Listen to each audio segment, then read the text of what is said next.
नमस्कार. तुम्हाला सुद्धा मेथीची भाजी किंवा मेथीचे पराठे खाऊन कंटाळा आला असेल तर ही वेगळ्या चवीची मस्त अशी रेसिपी नक्की बनवून बघा. थंडीच्या दिवसात पालेभाज्या भरपूर येतात, त्यात मेथीची भाजी सगळ्यांची आवडती अशी आहे. पण भाजी किंवा पराठे खाऊन कंटाळा आला असेल तर एकदा ही रेसिपी नाश्त्यासाठी किंवा संध्याकाळच्या वेळी चहासाठी नक्की बनवून बघा. इथे मी 1 वाटी पोहे स्वच्छ 2 वेळा धुवून घेतले. त्यानंतर यामध्ये पाणी घालून आपल्याला 5 ते 10 मिनटं बाजूला पोहे भिजण्यासाठी ठेवून द्यायचं आहे. पोहे भिजतायत तोपर्यंत एक वाटण करून घेऊया. मिक्सरच्या भांड्यामध्ये 7-8 लसूण पाकळ्या, 3 हिरव्या मिरच्या, 1 चमचा जिरं आणि कोथिंबीरच्या ज्या काड्या असतात ना, कवळ्या काड्या, त्या स्वच्छ धुवून मी यामध्ये घातल्या आणि आपण यापासून एक वाटण तयार करून घेऊया.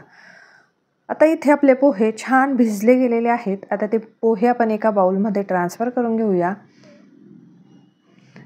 पोहे बघा अशा पद्धतीने हाताने मॅश करून घ्यायचे आहेत. भिजले असतील पोहे तर लगेचच मॅश होऊन जातात, म्हणून पोहे छान भिजलेले हवेत.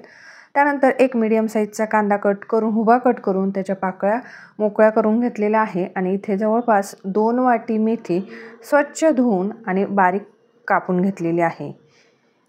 इथे 1 वाटी बेसन पीठ घातलं, 2 चमचे इतकी तीळ घातली, जे वाटण करून घेतलं होतं हिरव्या मिरचीचं ते घातलं, 1 चमचा लाल तिखट, अर्धा चमचा हळद, 2 चमचे धना पावडर घातली. त्यानंतर इथं चवीनुसार मीठ घातलं आणि सगळ्यात शेवटी इथे 1 चमचा इतकं तेल घालायचं आहे. आता यापासून आपल्याला पीठ भिजून घ्यायचं आहे. यामध्ये अजिबात पाण्याचा वापर करायचा नाही. मेथीच्या भाजीमधलं मॉइश्चर आणि पोह्याचं मॉइश्चर यामध्येच हा गोळा तयार होऊन जातो. जर तुम्हाला लागलंच तर 2-3 थेंब इतकं पाणी वापरा, खूप जास्त पाणी वापरायचं नाही. तुम्ही इथे बघू शकतायत आपलं हे पीठ भिजलं गेलेलं आहे.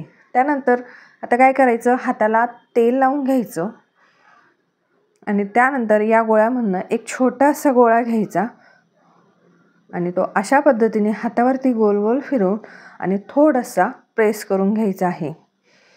आज आपण इथे मेथीचे वडे तयार करत आहोत, तर अशा पद्धतीने हा वडा तयार करून घ्यायचा आहे. तुम्ही बघू शकतायत अगदी छान असे हे वडे तयार होतात.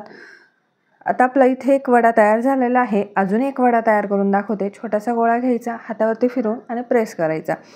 तर मेथीची भाजी किंवा पराठे खाऊन कंटाळा आला असेल तर अशा पद्धतीने वेगळ्या चवीची मस्त अशी कुरकुरीत क्रिस्पी रेसिपी नक्की ट्राय करा, चहाच्या वेळेस किंवा नाश्त्याच्या वेळेस.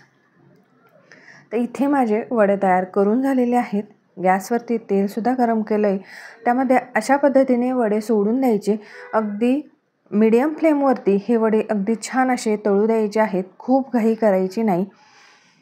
एका बाजूने तळले गेले की त्याची बाजू पलटी करून द्यायची आणि अगदी मीडियम टू हाय फ्लेमवरती छान हे वडे तळू द्यायचे. जर तुम्ही फुल गॅसवरती तळले तर वरून तळले जातील, पण आतमध्ये ते तसेच कच्चे राहणार आहेत. त्यामुळे खूप जास्त घाई करायची नाही.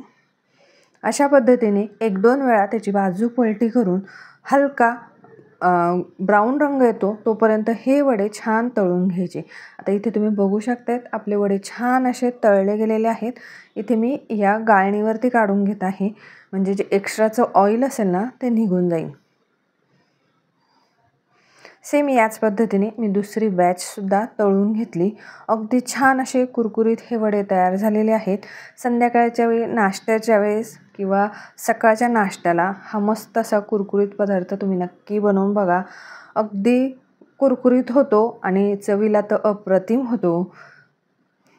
एकदा या थंडीमध्ये ही मेथीच्या भाजीपासून बनणारा मेथीचा वडा नक्की तयार करा आणि खाऊन बघा. चला मग भेटूया अशाच नवीन रेसिपीसोबत. तोपर्यंत बाय बाय.